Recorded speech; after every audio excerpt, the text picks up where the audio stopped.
ఆంధ్రప్రదేశ్ రాజకీయాల్లో mega చేరికల master plan సిద్ధమైందా?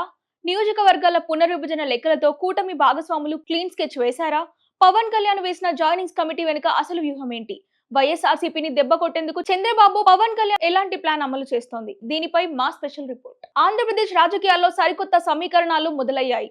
రాబోయే రోజుల్లో నియోజకవర్గాల పునర్విభజన ఖాయమనే సంకేతాలు ఢిల్లీ నుంచి బలంగా వస్తుండటంతో కూటమి పార్టీలు ఇప్పటి నుంచే అడుగులు వేస్తున్నాయి. భవిష్యత్తులో పెరిగే సీట్లను దృష్టిలో పెట్టుకుని క్షేత్రస్థాయిలో గెలుపు గుర్రాలైన నేతలను మాత్రమే కూటమిలోకి చేర్చుకునేందుకు గ్రీన్ సిగ్నల్ ఇచ్చాయి. ఈ మాస్టర్ ప్లాన్ లో భాగంగానే జనసేన అధినేత ఉప ముఖ్యమంత్రి పవన్ కళ్యాణ్ 14 మంది సభ్యులతో జాయినింగ్స్ కమిటీని ఏర్పాటు చేశారు. ఈ కమిటీ కేవలం సాధారణ చేరికల కోసం వేసింది కాదు. పునర్విభజన తర్వాత జనసేన బలంగా పోటీ చేయగల స్థానాలను అక్కడ ఎదురులేని లీడర్లను ముందే రిజర్వ్ చేసుకోవడానికేనని క్లియర్ అవుతోంది. సీట్లు పెరిగినప్పుడు నేతల మధ్య ఈగో క్లాషెస్ రాకుండా క్లీన్ ఇమేజ్ ఉన్న నేతలను మాత్రమే ఫిల్టర్ చేసే బాధ్యతను పవన్ ఈ కమిటీకి అప్పగించారు. ఈ విడత చేరికల్లో మహిళా నేతలకు కూటమి అత్యధిక ప్రాధాన్యత ఇవ్వబోతుంది. వైఎస్ఆర్సీపీ హయాంలో మహిళా ప్రజాప్రతినిధులపై జరిగిన వ్యక్తిత్వ హనన వ్యాఖ్యల పట్ల మహిళా లోకంలో తీవ్ర అసంతృప్తి ఉంది. దీనిని క్యాష్ చేసుకునేందుకు చదువుకున్న క్లీన్ ఇమేజ్ ఉన్న మహిళా లీడర్లను పెద్ద ఎత్తున కూటమి వైపు ఆకర్షించాలని చంద్రబాబు పవన్ బీజేపీ త్రయం వ్యూహం రచిస్తోంది.